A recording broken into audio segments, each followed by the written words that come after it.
स्वागत है जी आपका। बात करेंगे पाकिस्तान टीम की रवानगी की। खिलाड़ी जो है वो पाकिस्तान जाना नहीं चाह रहे हैं या फिर छुट्टियां मनाना चाहते हैं अभी, और दोनों ही चीजें थोड़ी समझ से परे हैं, क्योंकि छुट्टियां मनाने का वक्त नहीं है। वो इसलिए क्योंकि टूर्नामेंट बहुत खराब गया है, और टूर्नामेंट खराब जाने से भी बड़ी बात यह है कि सिर्फ ये टूर्नामेंट खराब नहीं गया, बल्कि इससे पहले की जो सीरीज गई है, अगर आप पिछले एक साल में पाकिस्तान क्रिकेट को देखें तो पाकिस्तान क्रिकेट में हालत जो है वो श्रीलंका में एशिया कप हो, इंडिया का वर्ल्ड कप हो, फिर यहाँ एक और वर्ल्ड कप हो, बहुत ही ऑर्डिनरी सा परफॉर्मेंस रहा है पाकिस्तान की टीम का। तो वापस जाकर ग्राउंड जीरो पर जाकर ये देखना कि भाई क्या गलतियां की, और उससे फिर सीख लेकर बेटर करना, उसके अलावा इस वक्त पर चीजें जो है वो बिल्कुल ही अलग चल रही हैं। सुनने में आ रहा है कि बाबर आजम नहीं जा रहे हैं वापस, सुनने में आ रहा है शदाब खान वापस नहीं जा रहे हैं, इमाद वसीम वापस नहीं जा रहे हैं, बहुत सारे नाम है, आजम खान वापस नहीं जा रहे हैं। कम से कम आधी टीम पाकिस्तान की वापस नहीं जा रही है। गैरी कर्सन वापस साउथ अफ्रीका जा रहे हैं। इसके अलावा भी अगर आप देखें, तमाम जो कोचिंग स्टाफ के भी लोग हैं वो अपने अपने अलग अलग इलाकों पर निकल रहे हैं। तो पाकिस्तान टीम अभी थोड़ा सा आराम करना चाहती है और छुट्टियां मनाना चाहती है, अलग अलग जगहों पर वापस जाना चाहती है। और ये थोड़ा सा अजहर अजहर महमूद भी, वो भी वापस इंग्लैंड जा रहे हैं, जो टीम के साथ जुड़े हुए थे, क्योंकि उनकी भी रिहाइश जो है वो इंग्लैंड में है, पाकिस्तान में नहीं है। तो बिखर सी गई है पाकिस्तान की टीम इसके बाद, जबकि पाकिस्तान के हेडक्वार्टर में, पीसीबी हेडक्वार्टर में बहुत सारी बातें चल रही हैं, खिलाड़ियों के एनुअल कॉन्ट्रैक्ट से लेकर सर्जरी की बातें हो रही हैं। तो शुभेंद्र कैसे देख रहे हो? एक तरफ तो इतनी बड़ी बड़ी बातें पाकिस्तान में हो रही हैं और दूसरी तरफ पाकिस्तान के खिलाड़ी घर जाने को तैयार नहीं है। मतलब इतने दिन से तो यूएसए में वो लोग छुट्टियां ही मना रहे थे। जिस हिसाब की क्रिकेट खेली है, लग तो रहा था कि छुट्टी मनाने ही वो लोग आए हैं यूएसए में, न्यूयॉर्क में और फ्लोरिडा में तो हालांकि चलो क्या ही बोले, तब तक उनका टूर्नामेंट खत्म ही हो चुका था, तो वो छुट्टी रही, एक तरह की अनऑफिशियल छुट्टी रही। जहाँ पे आपको एक छोटा मैच खेलना पड़ा, वहां पे भी आप लड़खड़ाते हुए जीते आयरलैंड के अगेंस्ट डेट्रबर में। और उसके बाद मतलब आपको देखो फेस तो करना ही पड़ेगा। आप कितने दिन छुट्टी मना लोगे, कितने दिन बाहर रह लोगे? आपको कहीं ना कभी आपको पाकिस्तान वापस जाना पड़ेगा, और कभी ना कभी आपको मीडिया को फेस करना पड़ेगा, फैंस को फेस करना पड़ेगा। और जिस हिसाब से हमने टूर्नामेंट के स्टार्ट में देखा था, शादाब खान का वो वीडियो वायरल हुआ था काफी, जहाँ पे एक फैन उनसे बोल रही थी कि आप इतने छक्के क्यों खा रहे हो, आप आपके बैटे बल्ले से रन क्यों नहीं आ रहे? ये सवाल आपको जब भी फैंस मिलेंगे आपको पूछना ही पड़ेगा। आपको वो सवाल पूछे ही जाएंगे, तो आपको वो उसकी जवाबदाही देनी ही पड़ेगी। आप कितने दिन मुंह छुपाते फिरोगे? तो यही है इशू अभी तक का कि आप जब चाहोगे, आप शायद अभी सोच रहे हो कि माहौल ठंडा हो जाएगा तब हम लोग वापस लौटेंगे तो इतनी सवाल सवाल जवाबी नहीं होगी। बट कहीं ना कहीं लोगों के दिमाग में वो चीज रह जाएगी, क्योंकि आप ग्रुप स्टेज से निकले हो, सुपर 8 में भी नहीं पहुंचे, तो वो चीज आपके दिमाग में रह जाएगी।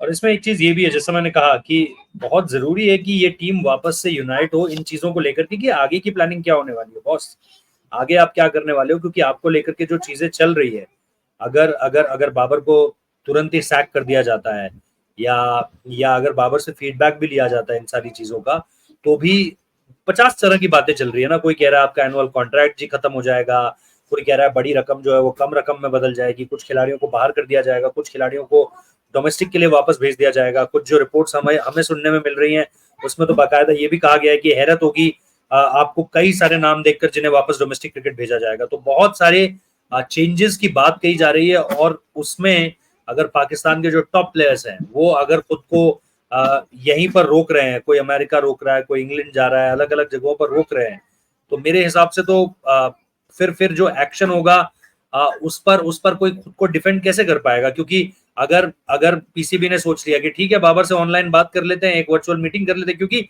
फैसला तो जल्दी से जल्दी लेना पड़ेगा ना। अब आपको, अब ऐसा थोड़ी आप एक हफ्ता आराम से रुकोगे और फिर आप इंतजार करोगे बाबर आजम का कि बाबर आजम क्या फीडबैक देते हैं और उसके बाद हम जो है चीजों को आगे बढ़ाएंगे। तो मुझे लग रहा है कि बाबर आजम ठीक है, उनके वालिद साहब वही हैं, उनके भाई वही हैं, पूरी फैमिली उनकी वही है, अमेरिका मैच देखने आए हुए थे सबके सब। लेकिन मुझे लगता है कि बड़ी जरूरी है कि बाबर आजम को वापस जाकर चीजों को, अगर फीडबैक भी देनी है तो फीडबैक दें, और चीजों को जितनी जल्दी हो सके क्लियर करें पाकिस्तानी ऑडियंस के लिए। क्योंकि वरना एक हफ्ता इसी चीज में गुजरता रहेगा कि बाबर आजम को कब निकाला जाएगा, बाबर आजम पर एक्शन कब लिया जाएगा, बाबर आजम अपनी तरफ से क्या कहते हैं। तो मेरे हिसाब से बहुत सारी नेगेटिविटी सराउंड कर जाएगी पाकिस्तान क्रिकेट को अगले एक हफ्ते में। बिल्कुल सही कहा आपने। और स्पेक्यूलेशंस और रूमर्स को ये चीज और बढ़ावा देगी। सोशल मीडिया में ऑलरेडी और बहुत कुछ चल रहा है बाबर आजम को लेकर, शाहीन अफरीदी को लेकर। तो कहीं ना कहीं और इससे आपके जो फॉर्मर क्रिकेटर्स जो भरे पड़े बैठे, हम देख ही रहे हैं पाकिस्तान टीवी चैनल्स में, यूट्यूब चैनल्स में। जितने भी फॉर्मर क्रिकेटर्स हैं, तो कुछ लोग डिफेंड कर रहे हैं बट मैक्सिमम उनके अगेंस्ट है। आधे से ज्यादा लोग चाहते हैं कि बाबर आजम रिजाइन कर दे, आधे से ज्यादा लोग चाहते हैं कि टीम में बहुत सारे बदलाव हो। तो आप कहीं ना कहीं उनको भी एक जगह दे रहे हो कि आप और सवाल उठा सको, और कंटिन्यूअस 1 हफ्ता या 10 दिन, जितने भी दिन आप ब्रेक लेना चाहते हो और अनाउंसमेंट को डिले करना चाहते हो, आप उनको भी कहीं ना कहीं आप ये अपॉर्चुनिटी दे रहे हो कि भाई आप हमारे बारे में और बोलिए और हम सुनते जाए। तो ये चीज जितनी जल्दी क्लियर होगी उतनी अच्छी है पाकिस्तान क्रिकेट के लिए, क्योंकि क्लैरिटी अल्टीमेटली आपको चाहिए ही होगा कि आगे रोड मैप क्या है।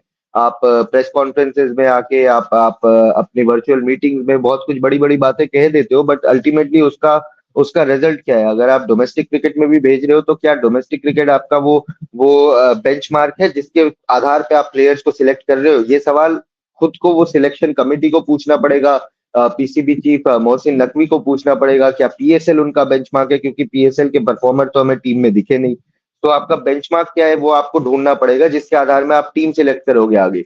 क्योंकि डोमेस्टिक में तो आपके सरफराज भी रन मारते हैं, बहुत लोग ही रन मारते हैं, बट आप उनको कहीं ना कहीं टीम में वापस नहीं लाते। आप बोलते हो कि नहीं, वी हैव मूव्ड ऑन। तो आपको क्लियरली एक एक चार्ट बनाना पड़ेगा कि ये हमारा रोड मैप है, वरना पाकिस्तान क्रिकेट कहीं आगे नहीं जाएगी। इसी जगह में अटकी है, इसी जगह में अटकी थी और इसी जगह में अटकी रहेगी। इसमें ये भी है कि जो पीएसएल में परफॉर्मर्स भी थे जिनको लेकर भी आए गए, उसमें उन्होंने भी परफॉर्म कर नहीं दिया, जिसमें सैम का नाम है, जिसमें ये उस्मान का नाम है। इन लोगों ने जब पाकिस्तान पीएसएल में परफॉर्म किया तभी जाकर इनको जो है वो पाकिस्तान टीम में एंट्री मिली, लेकिन उसके बाद से ये बिल्कुल ही खिलाड़ी जो है वो परफॉर्म नहीं कर पाए इंटरनेशनल लेवल पे।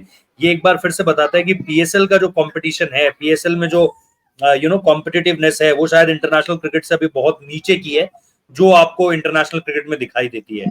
अभी तक भी पाकिस्तान के पास ऐसा कोई खिलाड़ी नहीं है जो पीएसएल का सुपरस्टार रहा हो। जैसे सैम की बहुत बात होती थी पीएसएल में, लेकिन सैम इंटरनेशनल क्रिकेट में एक फेलियर है। 30 के करीब मैचेस खेल चुका है, एक आध परफॉर्मेंस ऐसी नहीं है जिसमें आप बोल सको बड़ी टीमों के अगेंस्ट बड़े मौकों पर कि सैम ने बहुत अच्छा किया है। Same goes with Usman also, Usman के साथ भी यही सारी चीजें हैं। तो कुल मिलाकर के, और जैसे इरफान नियाजी को ये टीम में लाए थे, लेकिन इरफान नियाजी को इन्होंने वर्ल्ड कप में मौका नहीं दिया। तो हालांकि उसकी अबरार इंजरी को भी नहीं थी, अगर आप खिलाया। वर्ल्ड कप से थोड़ा पहले देखोगे। अबरार को भी नहीं खिलाया, अबरार को भी नहीं खिलाया, उसामा मीर को लिया नहीं, मोहम्मद हारिस को लिया नहीं। बहुत सारे खिलाड़ी थे जिनको लिया नहीं गया, जिनकी परफॉर्मेंस इस बेसिस पे खारिज की गई कि भाई इन्होंने जो है वो पीएसएल में अच्छा नहीं किया है। लेकिन उसके अलावा अगर आप देखोगे तो आपको पता चलेगा कि पाकिस्तान की टीम जो है वो इस वर्ल्ड कप में बिल्कुल भी बढ़िया परफॉर्मेंस अब दोनों ही तरह से नहीं कर पाई। जो इंटरनेशनल क्रिकेट में भी अच्छा करने वाले खिलाड़ी थे वो भी यहाँ पर फेल हुए हैं, और इसके साथ साथ जो पीएसएल स्टार्स भी थे वो भी यहाँ पर पूरी तरीके से फेल हुए हैं। तो अब ये छुट्टियां कितनी काम आती है पाकिस्तान क्रिकेटर्स के, ये तो देखना पड़ेगा। लेकिन मुझे लगता है कि खेल काफी हद तक खराब होगा इन छुट्टियों की वजह से। बाबर आजम के ऊपर जल्द आप फैसला सुन पाओगे, और इसके साथ साथ जो एनुअल कॉन्ट्रैक्ट्स हैं, खिलाड़ियों को जो डिमोट किया जाएगा डोमेस्टिक क्रिकेट की तरफ, वो भी आपको देखने को मिलेगा। सारी अपडेट्स आपको रेव स्पोर्ट्स पर मिलती रहेंगी, तो जुड़े रहिएगा, सब्सक्राइब कर लीजिएगा, वीडियो लाइक कर लीजिएगा। 3 चीजें आपको करनी है, सब्सक्राइब करना है, लाइक करना है और नोटिफिकेशन बेल बजाना है। इसके अलावा आप शेयर करना चाहते हैं शेयर कर दो, कमेंट करना चाहते हैं कमेंट कर दो, लेकिन लाइक कर देना, सब्सक्राइब कर देना और नोटिफिकेशन बेल जरूर बजा देना। बाकी सॉरी फॉर इंटरनेट एरर। बाकी जो आपको बारबाडोस से अपडेट्स मिलेंगी वो आज मिल जाएंगी शाम को। इंडियन टीम का ऑप्शनल प्रैक्टिस सेशन भी है, उसके साथ भी जरूर जुड़ेंगे। तब तक के लिए thank you so much. Thank you.